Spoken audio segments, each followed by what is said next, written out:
What happen during metaphase one. Metaphase one में जो homologous pairs होते हैं वो एक दूसरे से सेपरेट होते हैं, तो वो आपने डिस्कस करना है। How prophase one of meiosis differ from the prophase of mitosis. तो प्रोफेज वन इसलिए डिफरेंट है कि इसमें चार मेटास बनते हैं और उसके साथ साथ नंबर टू क्या है बेटा, क्रॉसिंग ओवर होती है। जबकि प्रोफेज ऑफ माइटोसिस में एक तो 5 स्टेजेस नहीं होती, दूसरी वहां पे क्रॉसिंग ओवर टेक प्लेस नहीं होती, जिससे जेनेटिक वेरिएशन या जेनेटिक वेरिएबिलिटी नहीं होती।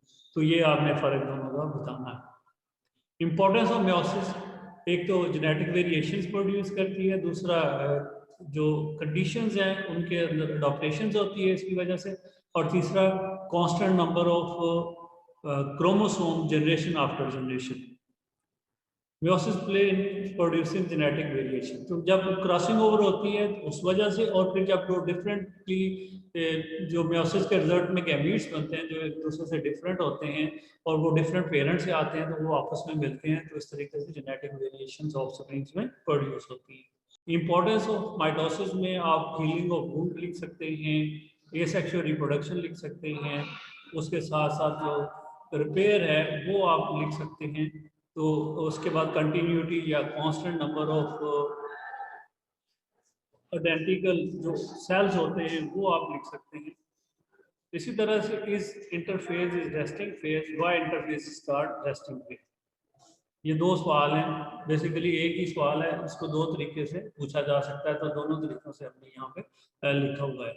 बेटा इंटरफेस जो है ये मेटाबॉलिक की मोस्ट एक्टिव फेज है, तो मिसलीडिंगली इसलिए इसको हम रेस्टिंग फेज। हालांकि इसमें सिर्फ होता क्या है कि इसमें ग्रोथ जो है वो बहुत, यानी कि उसमें सेल का साइज बढ़ता है, न्यूक्लियो जो टाइड्स होते हैं डीएनए के वो बनते हैं, और उसके साथ साथ फिर दूसरे जो एनर्जी स्टोरेज होती है, तो वो इसलिए ये मेटाबॉलिकली बहुत ही एक्टिव फेज होती है। मिसलीडिंगली इसको हम फिर जो फेज कहते हैं कि ये रेस्टिंग फेज है। 3 सेट ऑफ माइक्रोट्यूब्यूल्स, 3 सेट कौन से हैं बेटा? एक तो बनता है एस्ट्रल माइक्रोट्यूब्यूल्स, फिर स्पिंडल माइक्रोट्यूब्यूल्स में पोलर माइक्रोट्यूब्यूल्स, और थर्ड आपने बताना था स्पिंडल जो किनेटोकोर माइक्रोट्यूब्यूल्स होती हैं। तो इनको आपने एक्सप्लेन करना है सेल से। दो डिफरेंस बताने हैं सेल, नॉर्मल सेल और कैंसर सेल के। नॉर्मल सेल का आपको पता है न्यूक्लियस जो है वो साइज में 2:2 साइटोप्लाज्म कम होता है, कैंसर सेल में वो बहुत प्रोमिनेंट होता है। ऐसे ही न्यूक्लियोलस कैंसर सेल में बहुत प्रोमिनेंट होता है, और कैंसर सेल्स जो हैं वो रैपिडली डिवाइडिंग सेल्स होते हैं, जबकि नॉर्मल सेल्स जो हैं वो अपने सेल साइकिल के तहत डिवाइड करते हैं। क्रॉसिंग ओवर क्या है? पैकेटीन के अंदर एक्सचेंज ऑफ क्रोमोसोम आपने बताना है, उसका पूरा प्रोसीजर विद चार्ल्स जो है वो आपने बताना है। Causes and symptoms of down syndrome. आपको पता है कि ये डाउन सिंड्रोम है, इसके कॉजेज में 71st जो पेयर होता है ऑटोसोम का, उसमें एक क्रोमोसोम एक्स्ट्रा होता है, और कॉजेज में एज ऑफ द फीमेल आती है। इसके साथ साथ सिम्टम्स आपने बतानी है कि उसकी जुबान जो है उसके मतलब उसका फ्लैट जो है वो चेहरा है, स्क्वीज आइज है, और इस तरह की जो उसकी कम से कम आप दो सिम्टम और दो कॉजेज जो है वो इसमें एक्सप्लेन करना है। G1 स्टेज जो है, जो कि इंटरफेस की फर्स्ट स्टेज है ग्रोथ, जिसमें हम ग्रोथ होती है, उसके बाद उसमें न्यूक्लियोटाइड्स जो हैं उनकी फॉर्मेशन होती है और एनर्जी स्टोर होती है। तो ये G1 फेज जो कि रेस्टिंग, जिसको हम इंटरफेस कहते हैं, उसमें किनेटोकोर जो माइक्रोट्यूब्यूल्स होती हैं बेटा, ये एक तो जब अटैच होती है क्रोमोसोम के साथ, तो क्रोमोसोम जो है उनकी अलाइनमेंट सेंटर के अंदर अरेंजमेंट होती है, और ये इसलिए इंपॉर्टेंट है कि अगर वो सेंटर में अरेंज होंगे तो देन इवनली डिस्ट्रीब्यूट हो जाएंगे इन एनाफेज। देन मिलिग्नेंट और बिनाइन। मिलिग्नेंट आपको पता है वो जो मेटास्टेसिस होती है उसमें होता है, और बिनाइन उसी साइड पे रहता है, तो ये आपने फर्क बताना है।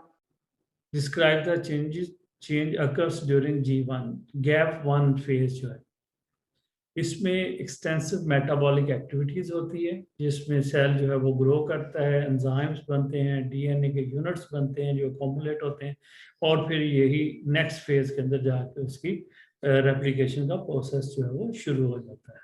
क्वेश्चन है what is mitotic apparatus, give its function. अब यहाँ भी 1+1 ही होगा क्योंकि दो चीज हिस्से हो गए। पहला माइटोटिक अपरेटस फॉर्मेशन कैसे होती है कि 3 set of microtubules originate from each pair of centriole, और ये दो तरह के माइक्रोट्यूब्यूल्स प्रोड्यूस करती हैं। एक को हम एस्ट्रल कहते हैं जो मेम्ब्रेन प्लाज्मा मेम्ब्रेन की तरफ मूव रेडिएट करते हैं, और दूसरे जो इनर साइड पे होते हैं वो स्पिंडल माइक्रोट्यूब्यूल्स होती हैं। अब स्पिंडल माइक्रोट्यूब्यूल्स में किनेटोकोर माइक्रोट्यूब्यूल्स हैं जो कि सेंट्रोमियर ऑफ क्रोमोसोम के साथ जाके अटैच होती हैं, और पोलर माइक्रोट्यूब्यूल्स जो कि दोनों जो पोल्स होते हैं उनके दरमियान में कनेक्शन करती हैं। तो इसमें पहले ये फंक्शन कैसे परफॉर्म करते हैं, पहले ये क्रोमोसोम की इनलाइनमेंट करते हैं सेंटर में अटैच होने के बाद, और फिर इवन डिस्ट्रीब्यूशन या इक्वल डिस्ट्रीब्यूशन करने में रोल प्ले करते हैं। तो ये दो फंक्शन हो गए। Explain tumour. ट्यूमर की डेफिनेशन आपने बतानी है कि ये प्रोलिफरेट करता है अनकंट्रोल्ड फैशन, यानी कि ये माइटोटिक एक्टिविटीज़ है, ओवरबर्स्ट भी हम कहते हैं, और समटाइम हम ये कहते हैं कि ये ट्यूमर जो है ये अनकंट्रोल्ड सेल डिवीजन की या अनवांटेड सेल डिवीजन का जो होती है, क्लोन्स बनते हैं यानी कि सेल्स बनते हैं जो ट्यूमर कहलाते हैं। और फिर इसकी दो टाइप हैं, एक बेनाइन ट्यूमर है और मेलिग्नेंट ट्यूमर होता है, ये आपने बताना है। बायोवेलेंट फॉर्मेशन कैसे होती है, ये भी 1 मार्क प्लस 1 मार्क्स होगा। पहला नंबर जो होगा वो कि ये बनता कैसे है, सिनेप्सिस होती है कि होमोलोगस पेयर क्रोमोसोम जो है वो एक दूसरे की तरफ आते हैं, पेयरिंग करते हैं। अब ये जो पेयरिंग होती है ये पॉइंट टू पॉइंट होती है, लेकिन इसका कोई स्टार्टिंग पॉइंट डेफिनेट नहीं होता, लेकिन होती ये बहुत स्पेसिफिक है। इसी तरह से जब पेयर्ड क्रोमोसोम जो है वो आपस में एक दूसरे के साथ मिल जाते हैं, कम्प्लेक्स स्ट्रक्चर बनती है जिसको हम बायोवेलेंट, यानी कि दो उसमें सेंट्रोमियर होते हैं, या टेट्राड मीन 4 जो है उसमें क्रोमेटिड्स जो है वो प्रेजेंट होते हैं। तो ये हमने लिखना है, तो तब हमें पूरे मार्क्स। ऐसे ही नॉन डिसजंक्शन की डेफिनेशन लिखेंगे और उसका फंक्शन देंगे। नॉन डिसजंक्शन क्या है, होती है कि जो पेयर क्रोमोसोम्स होते हैं they fail to separate during anaphase, और इस तरीके से अनइवन डिस्ट्रीब्यूशन ऑफ क्रोमोसोम होती है जिसको हम नॉन डिसजंक्शन कहते हैं। इंपॉर्टेंस क्या है कि जब गैमीट्स जो हैं वो अनइक्वल क्रोमोसोम नंबर्स के बनेंगे तो फिर उनके रिजल्ट में जो डॉटर सेल्स प्रोड्यूस हुए हैं, यानी कि जो ऑफस्प्रिंग प्रोड्यूस होंगे फर्टिलाइजेशन के रिजल्ट में उन गैमीट से, तो फिर उनके अंदर क्रोमोसोम नंबर जो है या तो वो नॉर्मल नंबर से ज़्यादा होगा या नॉर्मल नंबर से कम होगा। नेक्स्ट 6th क्वेश्चन है, define cell cycle, name its 2 phases, undergone a sequence of changes which involve period of growth, replication followed by cell division। तो इस सीक्वेंस को सेल साइकिल का नाम दिया। एक नंबर आपको डेफिनेशन का मिलेगा और एक नंबर आपको मिलेगा इंटरफेज और माइटोटिक फेज के लिखने का। 7th है डिफरेंशिएट बिटवीन कैरियोकिनेसिस और साइटोकिनेसिस। कैरियोकिनेसिस जो है वो न्यूक्लियस की डिवीजन को कहते हैं और इसकी 4 आगे स्टेजेस हैं। फिर साइटोकिनेसिस जो है ये डिवीजन ऑफ साइटोप्लाज्म या सेल को भी कहते हैं कि होल सेल जो है वो डिवाइड होता है। तो 1+1 मार्क्स जो है आपको मिलेगा। नेक्स्ट जो है साइटोकिनेसिस इन प्लांट सेल्स। तो साइटोकिनेसिस की पहले आपको डेफिनेशन बतानी है कि उसमें फ्रेगमोप्लास्ट बनते हैं प्लांट्स में, और ये एनिमल सेल से डिफरेंट होती है क्योंकि वहाँ पे तो प्लाज्मा मेम्ब्रेन अंदर अंदर की तरफ वेजिनेट करती है, यहाँ पे अंदर से बाहर की तरफ जो है वो फ्रेगमोप्लास्ट बनते हैं जो कि साइटोकिनेसिस का बाइस बनते हैं। तो उसके स्टेप्स हैं, ये कब शुरू होते हैं, मेटाफेज जो है उसमें ये ओरिजिनेट होना शुरू हो जाते हैं, और फिर एंड फाइनली सेल के अंदर यानी कि ये वेसिकल्स एक दूसरे के साथ अटैच होती हैं सेंटर से आउटसाइड, और इस तरीके से अंदर सेल जो है वो डिवाइड हो जाता है, और उसके अंदर जो वेसिकल्स के अंदर मटेरियल होता है उससे सेल वॉल बन जाती है। मेटास्टेसिस और उसकी इंपॉर्टेंस, तो एक नंबर मेटास्टेसिस का, एक नंबर जो है वो उसकी इंपॉर्टेंस का। स्प्रेड ऑफ ट्यूमर, जहाँ पे वो स्टेब्लिश हुआ है था बना था उससे वो किसी दूसरे एरिया में जाके स्टेब्लिश हो गया, यानी कि ट्यूमर सेल्स जो हैं वो जहाँ उनकी ओरिजिन हुई वहाँ से टूटते हैं और टूट के दूसरी जगह पे जाके एस्टेब्लिश हो जाते हैं, तो इसको हम मेटास्टेसिस कहते हैं।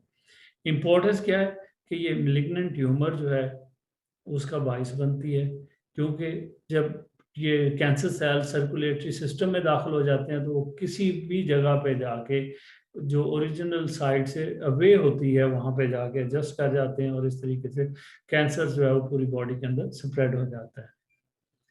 क्लाइन फिल्टर सिंड्रोम है, XXY जिसको हम कहते हैं, या समटाइम ये XYY होता है।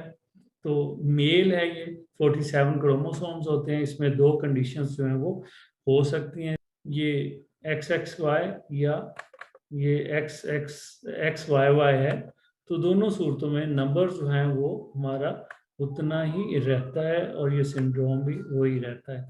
तो इसमें ओबेसिटी होती है, मोटापा ज़्यादा होता है, टॉलनेस है, इसी तरह से टेस्टिस प्रेजेंट होते हैं, स्मॉल होते हैं, लेकिन उनमें स्पर्म जो है उनकी प्रोडक्शन नहीं होती, और अंडर डेवलप्ड स्कैंड्री जो है वो रिप्रोडक्टिव स्ट्रक्चर्स जो हैं वो इसमें प्रेजेंट होती हैं।